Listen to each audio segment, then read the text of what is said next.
मैं Anil Kumar Arora, PGT physics, government model Sanskriti senior secondary school Bhiwani, Neev foundational program for secondary students, class 9th, subject science, SCERT Gurgaon की तरफ से मैं आप सभी का स्वागत करता हूं, अभिनंदन करता हूं। विद्यार्थियों, इस वीडियो में हम क्लास 9th विषय विज्ञान पाठ गति के बारे में पढ़ेंगे। विद्यार्थियों, अध्याय के इस भाग में हम निम्न के बारे में पढ़ेंगे: विराम, गति, विराम और गति में संबंध, गति के प्रकार, दूरी और विस्थापन, एक समान गति, असमान गति, चाल और वेग। विद्यार्थियों, आइए सबसे पहले हम पढ़ेंगे विराम किसे कहते हैं। विराम को इंग्लिश में रेस्ट भी बोलते हैं। विद्यार्थियों, कई जगह विराम को विश्राम भी बोलते हैं। सबसे पहले मैं बताना चाहूंगा विराम क्या है। What is rest? यदि किसी वस्तु की स्थिति अन्य वस्तुओं की अपेक्षा समय के साथ नहीं बदलती है तो उस वस्तु को विराम में कहा जाता है। इसके उदाहरण: विद्यार्थियों, मेज पर रखा पेपर वेट। यहां पर जो ये पेपर वेट रखा है, इसकी स्थिति समय के साथ नहीं बदल रही है, अतः हम इस पेपर वेट को विराम में कह सकते हैं अथवा विश्राम में कह सकते हैं। इसी प्रकार से एक उदाहरण और ले लेते हैं। सड़क के किनारे खड़े व्यक्ति के लिए पेड़ पौधे विराम अवस्था में। क्यों? क्योंकि पेड़ पौधे की स्थिति समय के साथ नहीं बदल रही है, तो इसलिए पेड़ पौधे विराम में कह सकते हैं, विश्राम में कह सकते हैं, या कह सकते हैं पेड़ पौधे रेस्ट में। विद्यार्थियों, इसी तरह से क्या आप मुझे बताओगे कि मेज पर रखी किताब विश्राम में है? क्यों? बिल्कुल सही, मेज पर रखी किताब विश्राम में ही कही जाएगी। क्यों? क्योंकि किताब की स्थिति समय के साथ परिवर्तित नहीं हो रही है। विद्यार्थियों, आइए गति, गति किसे कहते हैं? गति को इंग्लिश में मोशन भी कहते हैं। आइए सबसे पहले मैं आपको गति की परिभाषा बताऊंगा। यदि किसी वस्तु की स्थिति अन्य वस्तुओं की अपेक्षा समय के साथ बदलती है तो उस वस्तु को गति में कहा जाता है। विद्यार्थियों, अभी थोड़ी देर पहले मैंने क्या बताया आपको? विश्राम किसे कहते हैं, विराम किसे कहते हैं। विश्राम में वस्तु की स्थिति समय के साथ नहीं बदलती, विराम में वस्तु की स्थिति समय के साथ नहीं बदलती है, जबकि गति में वस्तु की स्थिति समय के साथ बदलती है। आइए इसके कुछ उदाहरण: चलता हुआ आदमी, गतिमान वाहन, बहती हुई नदी, उड़ता पक्षी, ये सब गति के उदाहरण है। क्योंकि यहां पर चलते हुए आदमी की स्थिति समय के साथ बदल रही है, एक चलती कार समय के साथ उसकी स्थिति बदल रही है, बहते नदी में जो जल है उसकी स्थिति समय के साथ बदल रही है, उड़ते पक्षी की स्थिति भी समय के साथ बदल रही है। विद्यार्थियों, एक बालक स्टेशन पर बैठा है, उसके सामने एक ट्रेन तेजी से गुजर जाती है, तो यहां पर जो ट्रेन गुजर रही है उसकी स्थिति विद्यार्थी के संदर्भ में बदल रही है, समय के साथ ट्रेन की स्थिति बदल रही है, अतः ट्रेन को गति में कहा जाता है। विद्यार्थियों, विराम और गति में गहरा संबंध है। विराम और गति आपस में संबंधित है। विराम यानी रेस्ट और गति यानी motion, they are related to each other. विश्राम और गति सापेक्ष शब्द है, क्योंकि एक वस्तु किसी परिवेश के संबंध में विश्राम की स्थिति में हो सकती है और साथ ही किसी अन्य परिवेश के संबंध में गति में भी हो सकती है। उदाहरण के लिए, चलती बस में बैठते समय हम बस के बाहर के परिवेश के संबंध में गति में होते हैं, लेकिन बस में हमारे साथ बैठे व्यक्ति के संबंध में विराम में होते हैं।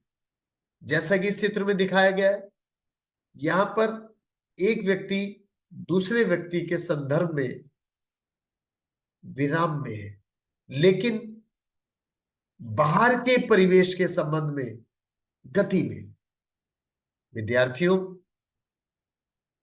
गति के प्रकार, टाइप्स ऑफ मोशन। रैखिक गति, सबसे पहले हम क्या पढ़ेंगे? रैखिक गति। इसमें वस्तुएं सीधी रेखा पर चलती है। इसमें वस्तुएं केवल सीधी रेखा में चलती है, कहीं भी मुड़ती नहीं है, सीधी चलेंगी। जैसे एक सीधी लाइन। इसके उदाहरण ले लेते हैं स्टूडेंट्स। बंदूक से निकली गोली, देखो सीधी जाएगी। स्टार्टिंग में, प्रारंभ में कैसे जाएगी? सीधी जाएगी। पटरी पर चलती ट्रेन, एक सीधी पटरी पर, सीधी रेखा पर चलती ट्रेन। ये सब किसके उदाहरण है? रैखिक गति के उदाहरण है। विद्यार्थियों, दूसरे नंबर पर है वृत्तीय गति। इसमें वस्तुएं वृत्ताकार पथ पर चलती है। उदाहरण के लिए, सूर्य के चारों ओर पृथ्वी की गति। सूर्य के चारों ओर पृथ्वी की गति। विद्यार्थियों, कोई भी वस्तु जो एक वृत्तीय गति कर रही है, वृत्ताकार पथ पर चल रही है, उसको वृत्तीय गति कहते हैं। उदाहरण जैसे कि मैंने आपको बताया, सूर्य के चारों ओर पृथ्वी की गति, या कह लीजिए पृथ्वी के चारों ओर चंद्रमा की गति वृत्ताकार पथ पर चल रही है, वृत्तीय गति के उदाहरण है।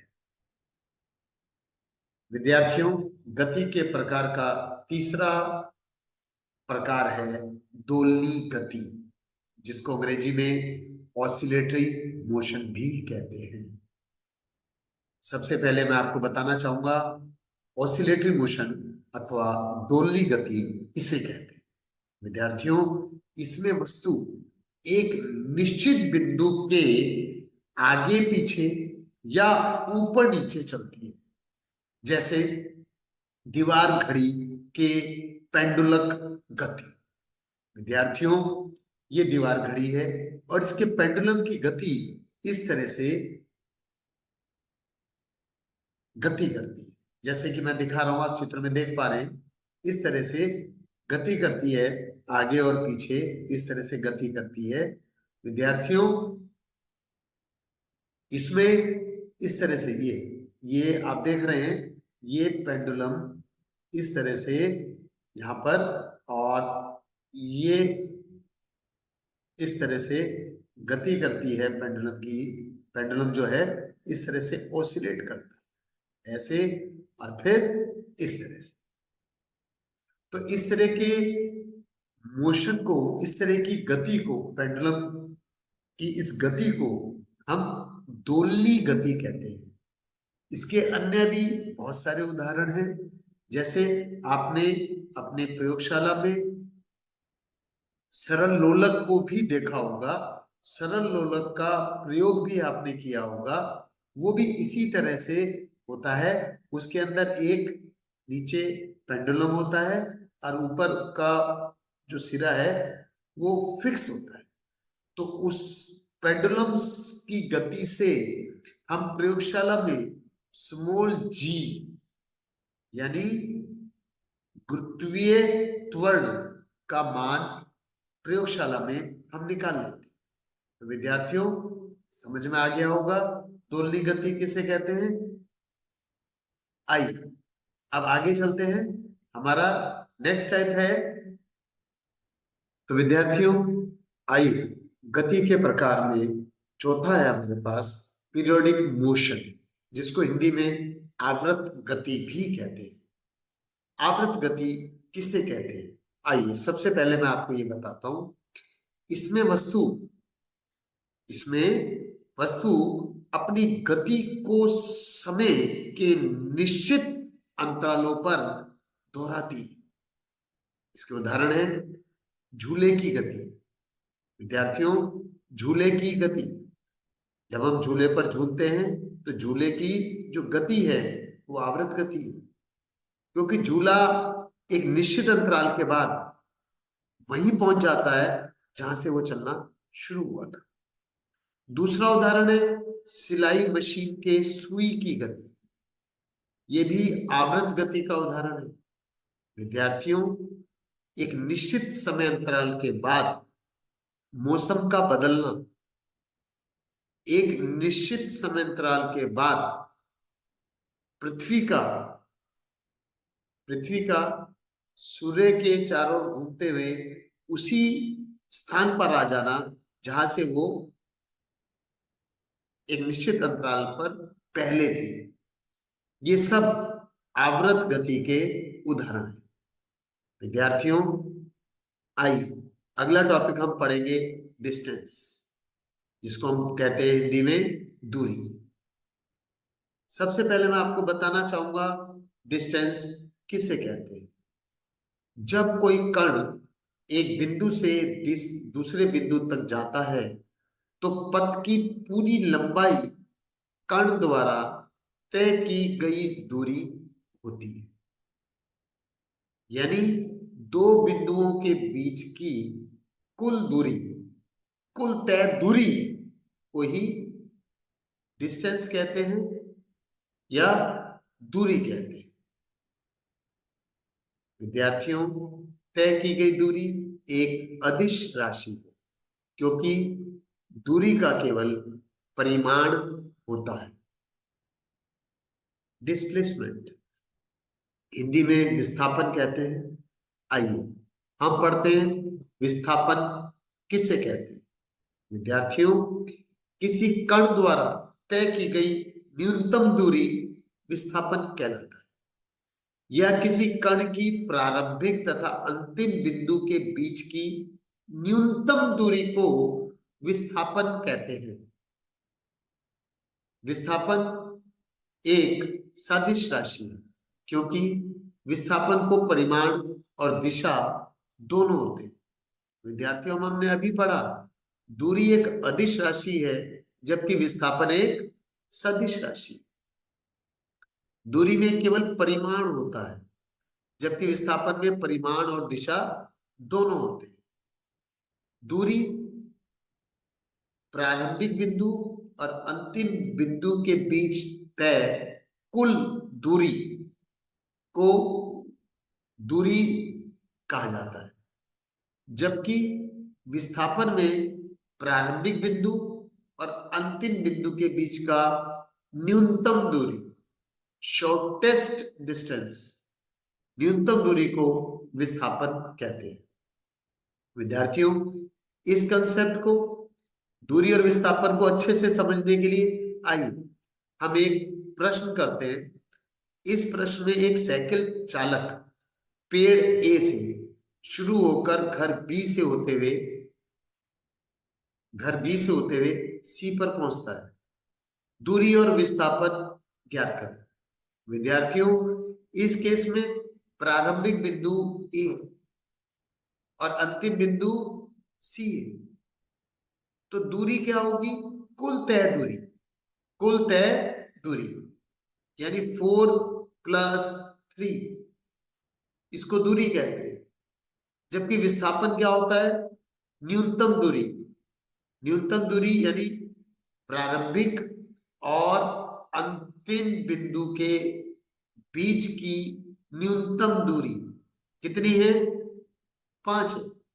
तो इस प्रश्न में दूरी क्या हो गई 7 और विस्थापन क्या हो जाएगा 5।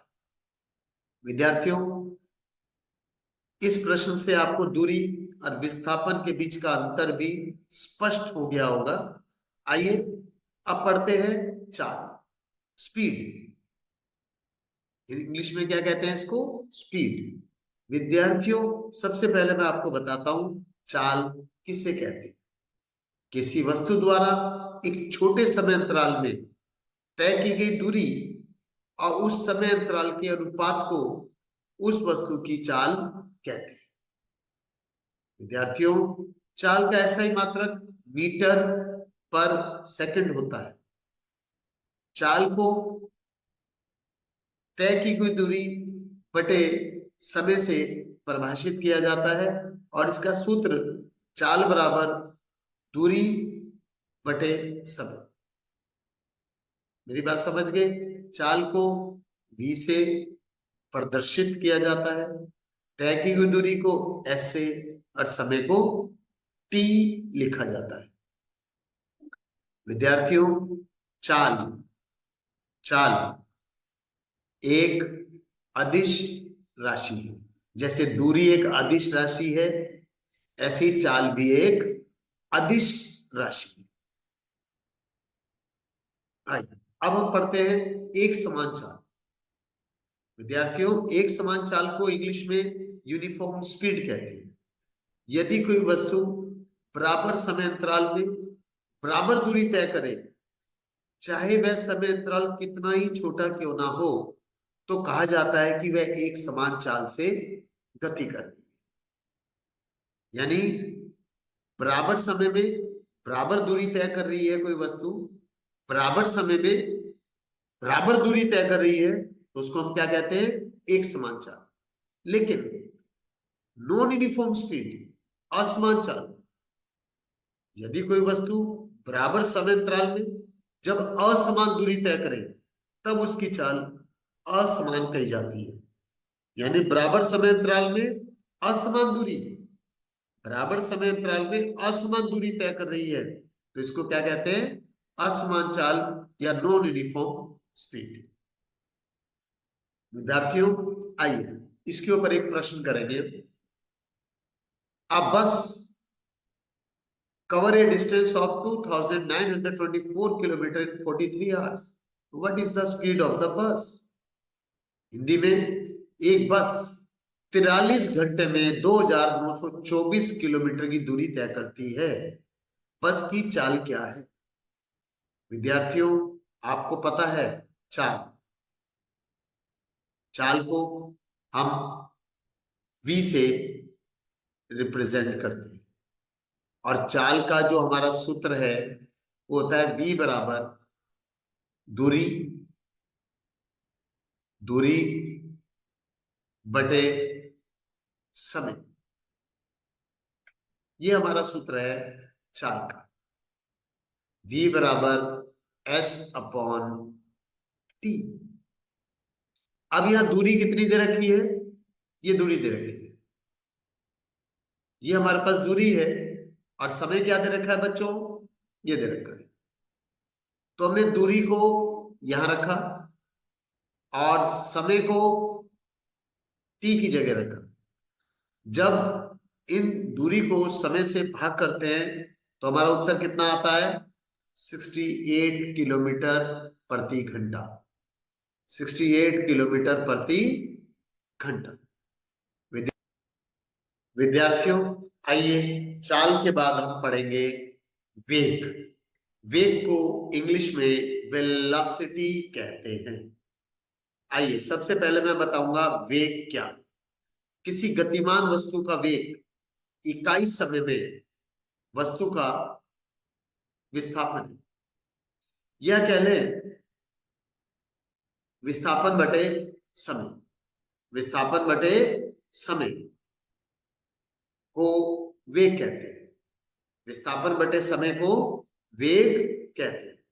विद्यार्थियों, वेग का ऐसा ही मात्रक मीटर पर सेकंड होता है और वेग एक सदिश राशि है। जैसे विस्थापन एक सदिश राशि है, ऐसे ही वेग भी एक सदिश राशि है। जैसे पीछे आपने चाल के बारे में पढ़ा, चाल बराबर क्या होता है, दूरी बटे समय। अब दूरी अदिश राशि है तो चाल भी अदिश राशि है। यहां पर वेग क्या होता है, विस्थापन बटे समय। विस्थापन सदिश राशि है तो वेग भी सदिश राशि है। विद्यार्थियों, वेग को v से, विस्थापन को s से और यहाँ पर भी समय को t से प्रदर्शित करते हैं। वेग क्या है विद्यार्थियों, आइए एक एनिमेशन के माध्यम से हम पढ़ते हैं। चाल और वेग के बारे में हम पढ़ेंगे। एक कार 60 मीटर पर सेकंड की चाल से जा रही है। 60 सेकंड में 60 सेकंड में वो कितनी दूरी तय करेगी। तो विद्यार्थी हम सूत्र लगाएंगे, चाल बराबर दूरी बटे समय। चाल हमें पता है, समय हमें पता है, तो दूरी बराबर आ जाएगा 3600 मीटर। दूरी बराबर चाल गुणा समय। दूरी बराबर चाल गुणा समय। विद्यार्थियों, वेग वेग की दूसरी परिभाषा क्या है। एक्चुअली वेग हमें दिशा और चाल दोनों के बारे में बताता है। इसलिए हम कह सकते हैं वेग बराबर चाल प्लस दिशा। विद्यार्थियों, चाल का सूत्र होता है दूरी बटे समय और वेग होता है विस्थापन बटे समय। दूरी और चाल अदिश राशि है जबकि विस्थापन और वेग सदिश राशि है। और वेग को समझने के लिए हम एक प्रश्न हल करते हैं। विद्यार्थियों, प्रश्न है, एक साइकिल चालक पेड़ ए से चलकर घर बी से होते हुए सी पर 10 सेकंड में पहुंचता है। चाल और वेग ज्ञात करें। विद्यार्थियों, हमें पता है चाल बराबर होता है दूरी बटे समय। चाल बराबर क्या होता है हमारे पास, दूरी बटे समय। यानी चाल चाल बराबर होता है दूरी बटे समय। तो यहां पर दूरी दूरी क्या है, 4+3, 4+3 यानी 7 मीटर क्या है, दूरी। 7 मीटर क्या है हमारे पास, दूरी। और समय कितना है, 10 सेकंड। तो 7/10, 7/10 यानी चाल बराबर होता है दूरी बटे समय। तो दूरी क्या हो गई, 4+3, 7/10, 7/10, 0.7 मीटर पर सेकंड क्या आ गया, चाल। वेग निकालना है स्टूडेंट्स। वेग इज इक्वल टू होता है विस्थापन बटे समय। और विस्थापन क्या होगा, प्रारंभिक बिंदु और अंतिम बिंदु। प्रारंभिक बिंदु और अंतिम बिंदु के बीच की न्यूनतम दूरी को विस्थापन कहते हैं। तो विस्थापन बटे समय 0.5 मीटर पर सेकंड को वेग कहा जाएगा इस प्रश्न में।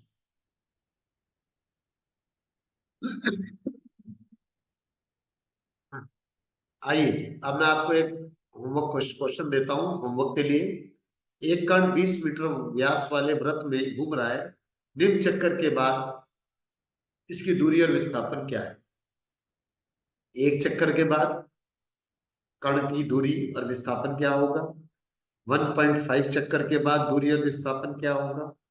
2 चक्कर के बाद दूरी और विस्थापन क्या होगा।